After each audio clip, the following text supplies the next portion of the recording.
உலகமே உன்னை குறை சொன்னாலும், ஊரே உன்னை எதிர்த்து நின்றாலும், உனக்கு நீ உத்தமனாகவும் உன்னை படைத்தவனுக்கு உண்மையாகவும் இருந்தால் போதும்.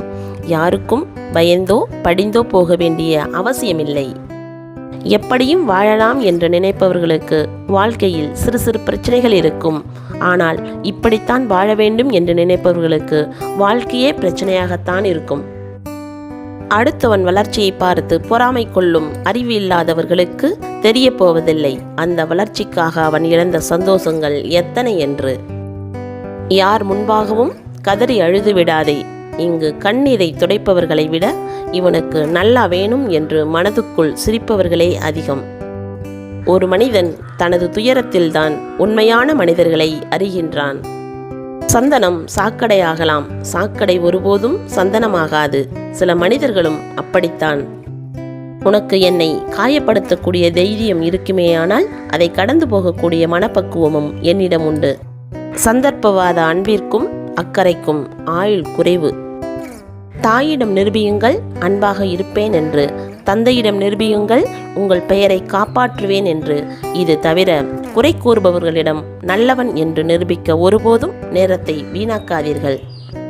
பெருந்தன்மை என்பது உங்களால் முடிந்ததை விட அதிகமாக கொடுப்பது. பெருமை என்பது உங்களுக்கு தேவையானதை விட குறைவாக எடுத்துக்கொள்வது. எல்லோராலும் கவனிக்கப்படுகிறவனை விட யாராலும் கவனிக்கப்படாதவன் நிம்மதியாக வாழ்கிறான். முன்னேற வேண்டும் என்று விரும்பினால் யாருடனும் சண்டை போடாதீர்கள். அதில் நேரம் வீணாகிறது. நாயிடம் கடிப்படுவதை விட நாய்க்கு வழிவிடுவதே மேல். உன் தவறு உன் மனசாட்சியினால் உடனே கண்டிக்கப்படுமானால் நீயே உயர்ந்தவனாவாய். ஒருவனுக்கு ஏற்படும் துன்பங்கள் தான் பொய்யான உறவுகளை சலித்தெடுக்கும். வெள்ளம் வந்து சென்ற நதி சுத்தமாகும். துன்பம் வந்து சென்ற மனம் பக்குவப்படும். உழைக்காத பணமும் உதவாத உறவும் என்றும் நமக்கு நிரந்தரமல்ல. நீ எதை நினைக்கிறாயோ அதுவாகவே ஆகிறாய். நீ உன்னை வலிமையுடையவன் என்று நினைத்தால் வலிமை படைத்தவனாவாய். உன்னால் சாதிக்க இயலாத காரியம் என்று எதுவும் இருப்பதாக ஒருபோதும் நினைக்காதே. உன் திறமையை மற்றவர் அறிந்து கொண்டால் நீ தொழிலாளி. உன் திறமையை நீயே அறிந்து கொண்டால் நீ முதலாளி. கவலைகள் வந்து கொண்டுதான் இருக்கும். ஆனால் அதற்கு நாற்காலி போட்டு உட்கார வைக்கக்கூடாது. நாம் யாரையும் எதையும் பெரிதாக நம்பும்போதுதான் விழுகிறோம். யாரிடமிருந்தும் எதையும் எதிர்பார்க்க வேண்டாம். ஏனென்றால் எதிர்பார்ப்புகள் எப்போதும் அதிக வலியை கொடுக்கும். வாழ்க்கையில் ஜெயிக்க அடுத்தது என்ன பண்ணலாம் என்று பாருங்கள். அடுத்தவன் என்ன பண்ணுகிறான் என்று பார்க்க வேண்டாம். மனிதா, நினைவில் வைத்துக்கொள், பூமியே வாடகை வீடுதான். எல்லோரும் ஒரு நாள் வீட்டை காலி செய்துதான் ஆக வேண்டும். பொய் சொல்லி ஒன்றை அடைய விரும்பாதே.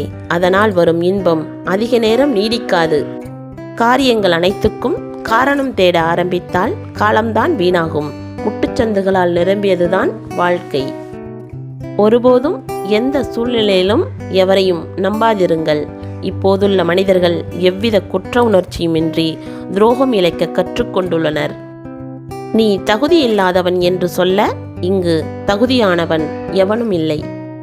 தந்தை வீட்டில் மகன் சாப்பிடுவதைப் போல மகன் வீட்டில் தந்தையால் சாப்பிட முடியாது. தடுமாற்றம் இல்லாமல் செய்யும் தவறுகள் எல்லாம் தவறு என்ற கணக்கில் சேராது.